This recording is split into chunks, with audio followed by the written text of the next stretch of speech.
Kapag ang paghahandang pinag-usapan, dapat kasama siyempre, of course, yung faith mo, inahasa mo yan. Diba? Yung faith, yung hope, yung joy mo, yung lahat. Okay? Lahat dapat inahasa natin yung habang gagawin tayo. Kasi yun yung yun ang hanapin ng Lord. Okay? Sabi nga ng Panginoon, meron niyang sinabi, nag-uusap dun sa Bible. Sabi niya, bakit ganun? Sabi niya, ang tanda ko na. Hindi naman dumating pa si Lord.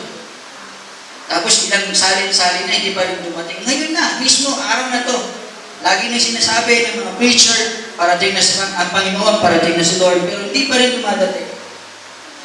Pero ang nakakatuwa sa mga anak ng Diyos, habang tumatagal, habang humahabang panahon, yung mga umaasa sa Panginoon ay nagre-renew ng kanilang kalakasan. Habang nag-aantay sa Panginoon ay nagre-renew ng patuloy na lakas, hindi napapagod, hindi napupuyat, hindi nagkukulang sa kanilang paglilingkod sa Diyos. Yun pa rin ang kanilang kalagayan, yun pa rin ang kanilang hanggang sa alam mo na tumanda na.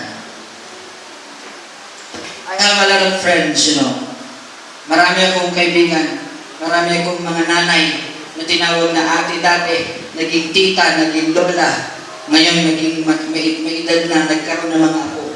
Pero sa totoo lang, kapatid ko, paano ko siya nakita kung ano siya naglingkod sa Diyos, ganun pa rin siya hanggang sa ngayon. Nung kinausap ko, sabi ko, tita, grabe, ganun ka pa rin hanggang ngayon. Sabi niya, wala na kasi akong makitang ibang paglalagakan ng aking pag-asa sa Diyos lang, kapatid. Amen. Dito sa mundo ito, masisira ka lang. Dito sa ibabaw ng mundo ito, magkakaroon ka lang ng mga, yung expectation mo, matatalo ka lang. Iiyak ka lang, lahat dito. Pero doon sa langit, kapatid, kahit anong mangyari, ang iyak mo doon ay kaligayahan magpawala hanggan. Amen.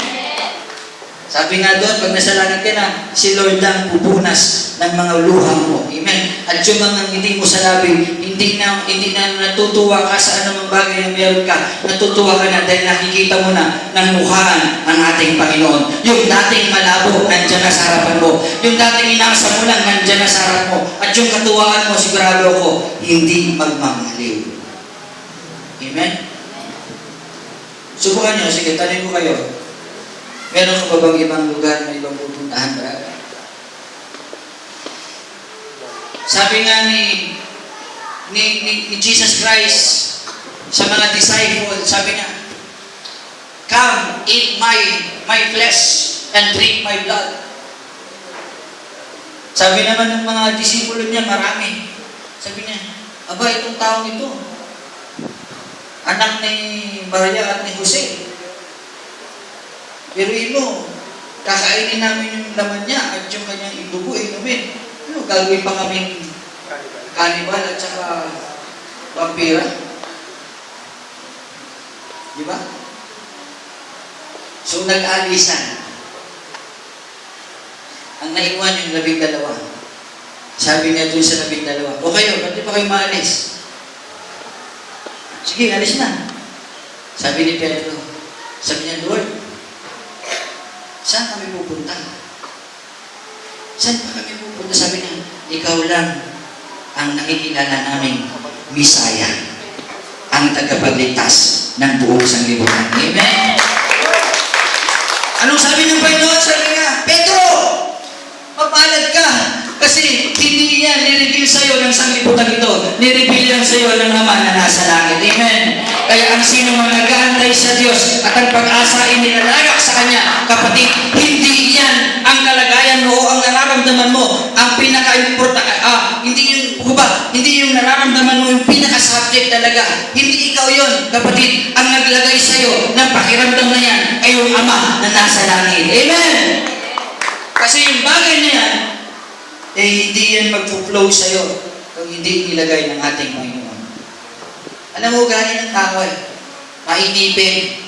Alam mo, galing ng tao mayabang. Alam mo, galing ng tao, basta tao pinag-usapan, mahina. Alam mo, pag tao pinag-usapan, ang gusto niya, yung gusto niya lang. Pero kapatid ko, dahil nandito ka sa kalooban ng Diyos, kapatid, hindi ang kalooban mo ang nasusunod, kundi yung Espiritu nasa iyo ang nasusunod. Kung nasa iyo ang Espiritu ng Diyos, ang kalooban ng Diyos ang nasusunod. At kapag ang kalooban ng Diyos, kapatid, ang nasusunod, mag-aantay ka hanggang sa dulo ng sanglibutan ito. Hanggang sa pagbabalik ng Diyos, mag-aantay ka sa Kanyang pagbabalik. Amen? Hanggang makita mo ang kaligtasan. Amen. Palakpakan niya natin sa Lord muna, mga kapatid. Hallelujah.